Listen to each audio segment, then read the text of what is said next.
아니, 보증회사 돈 드는데 꼭 가입해야 하나요? 심사가 꼭 필요한가요? 오늘 바로 계약할 수 있나요? 안녕하세요, 도쿄집신입니다. 오늘은 일본 부동산 이것만 알면 된다 핵심 가이드 영상을 찍어볼까 합니다. 바로 시작합니다. 우선 전체적인 진행 과정을 보겠습니다. 부동산 방문, 내람, 신청서 작성, 심사, 초기 비용 입금, 계약서 작성, 입주. 네, 하나하나 살펴볼까요? 우선 부동산 방문. 현재 한국에 거주하고 계신 분들은 방문이 아닌 주로 채팅을 이용한 부동산 문의가 되겠죠? 저희 부동산에서는 카카오톡 플러스 채널을 이용 중이니 많은 이용 부탁 바랍니다. 채팅으로 원하시는 집을 찾아달라고 하시면 되는데 원하시는 집을 이 질문 양식에 맞게 물어보시면 가장 원활하게 진행됩니다. 비자 종류, 희망 월세, 초기 비용, 희망 지역, 입주 날짜, 현재 거주 지역, 한국인지 일본인지, 기타 희망사항, 2층 이상이나 철근 콘크리트, 거기에 비대를 원합니다. 이런 식으로 문의하시면 됩니다. 각 항목별로 좀 더 자세하게 살펴보죠. 비자 종류는 유학인지 취업인지에 따라 입주 가능한 집이 있고 안 되는 집이 있기 때문에 꼭 필요한 정보입니다. 희망 지역은 보통 학교나 회사에서 가장 가까운 역의 노선을 기준으로 많이들 선택하십니다. 초기 비용은 보통 월세 기준으로 월세 곱하기 4에서 6 정도 잡으시면 됩니다. 이건 나중에 설명드릴게요. 입주 날짜도 굉장히 중요한데 3개월 뒤에 입주할 것인데 지금 집을 찾는다. 그러면 현재 검색 가능한 매물이 많이 없습니다. 기존에 살고 있는 사람들이 퇴실 신청을 거의 다 한 달 전에 하기 때문에 일본 입국하시기 한 달 전부터 찾는 게 가장 좋습니다. 입국 2주 전에 찾아서 입주하신 고객님들도 많습니다. 그리고 현재 거주 지역이 한국인지 일본인지도 굉장히 중요합니다. 외국인을 신청서 작성할 때 신분증, 즉 재료카드가 반드시 필요한데 재료카드는 일본에 입국 심사할 때 받는 거잖아요. 그럼 일본에 들어와야지 신청이 가능한데 신청하고 심사에 계약서 작성까지 못해도 5일에서 길게는 10일도 걸리는데 그때 동안 호텔에 있어야 되니까 이게 돈도 많이 들고 너무 불편한 거죠. 이런 고객의 니즈를 파악한 부동산들이 해외에서 신청서를 넣을 수 있는 시스템을 만듭니다. 이걸 부동산에서는 카이가이 심사, 해외 심사라고 합니다. 시스템이라고 말했지만 그렇게 거창한 건 아니고 필요한 건 여권, 재료 자격 인정 증명서, 줄여서 COE라고 하죠. 그리고 학생이면 학생증이나 입학허가서, 취업이시면 계약서나 내정 확인서를 제출하시면 됩니다. 근데 모든 집들이 이 해외 심사를 허용하고 있는 건 아니고 많은 집들 중에 아주 일부만 가능합니다. 물론 5년 전이랑 비교하면 해외 심사가 가능한 집들이 점점 늘어나고 있습니다. 최근에 저희 사무실로 온 홍보 전단지인데 여기 보면 해외 심사 가능한 집들 리스트를 보여주고 있죠.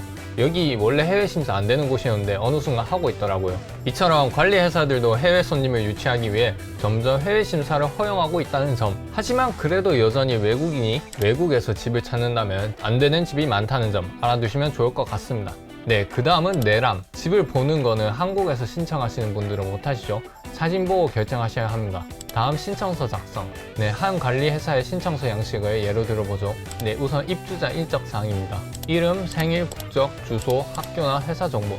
기본적인 것들이죠. 그리고 긴급 연락처가 반드시 필요합니다. 이거는 일본 사람들이 신청할 때도 반드시 필요한 사항인데 보증 이런 게 아니라 입주자의 신변에 문제가 생겼을 때 집주인이나 관리회사가 어디로 전화해야 하는지 알려주는 겁니다. 말 그대로 만약을 위한 긴급할 때 연락하는 거라 반드시 적어주셔야 하는데 우리 같은 외국인들은 2명을 필요로 합니다. 한 명은 모국 긴급 연락처, 또 한 명은 국내 긴급 연락처. 여기서 모국은 한국이겠죠? 일반적으로 부모님을 적습니다. 그리고 국내는 일본을 뜻하겠죠? 일본에 살기만 하면 국적은 상관없습니다. 꼭 일본인이 아니더라도 일본에 사는 한국인 친구나 엄마 친구분 긴급할 때 연락만 가능한 사람이라면 아무나 가능합니다. 입주자 인적사항, 긴급연락처 2명 인적사항. 이거는 거의 모든 관리회사가 동일하지만 세세한 기입 정보는 다 다릅니다. 예를 들면 긴급연락처의 회사 주소, 회사 전화번호는 이 관리회사만의 특징입니다. 다른 관리회사에서는 잘 요구하지 않는 항목이죠. 본인이 들어갈 집의 관리회사가 요구하는 기입 정보에 맞춰서 대답을 해주시면 됩니다.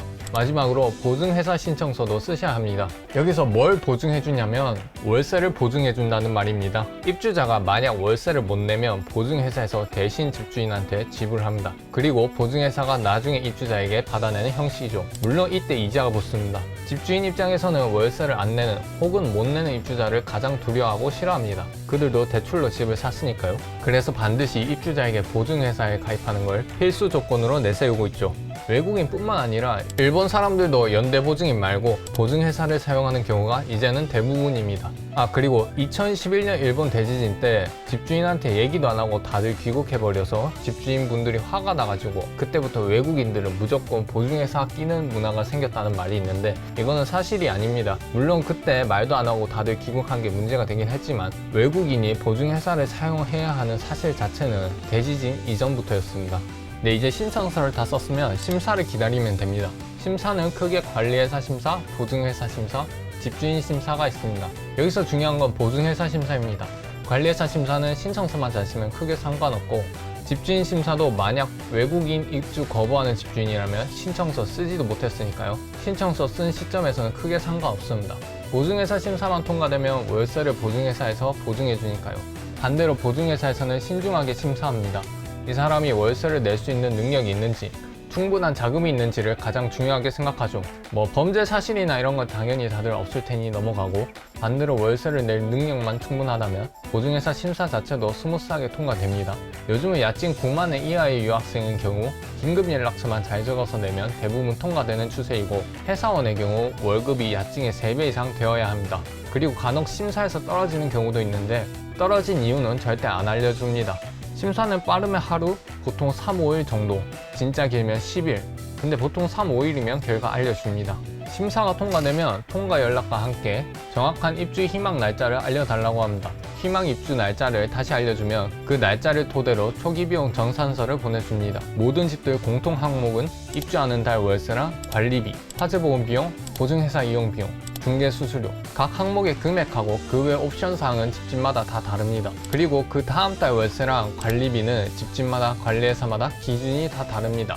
예를 들어 A라는 관리회사는 발생 기준이 11일입니다. 10월 10일까지 입주하면 10월분 야증과 관리비만 초기 비용에 포함되는 거고 10월 11일에 입주하면 10월분과 11월분 야증 플러스 관리비가 발생하죠. 그리고 모든 부동산에서 입주하는 달의 야증은 희와리 계산을 합니다.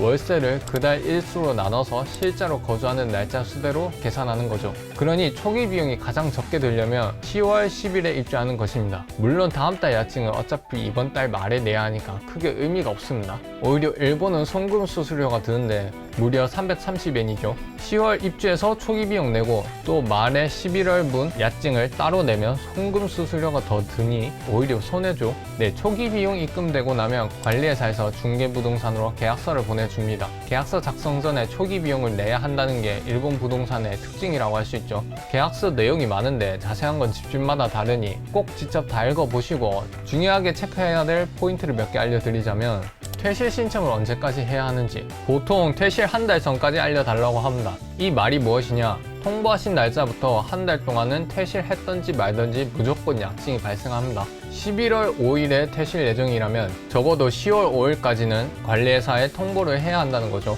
11월 4일에 통보하신다면 11월 5일에 실제로 퇴실한다고 하셔도 11월 4일부터 한 달분 야증을 내셔야 합니다. 근데 간혹 45일이나 2개월 전까지 알려달라고 하는 것도 있습니다. 그러니 계약서에 맞춰서 퇴실 통보를 해주시면 됩니다.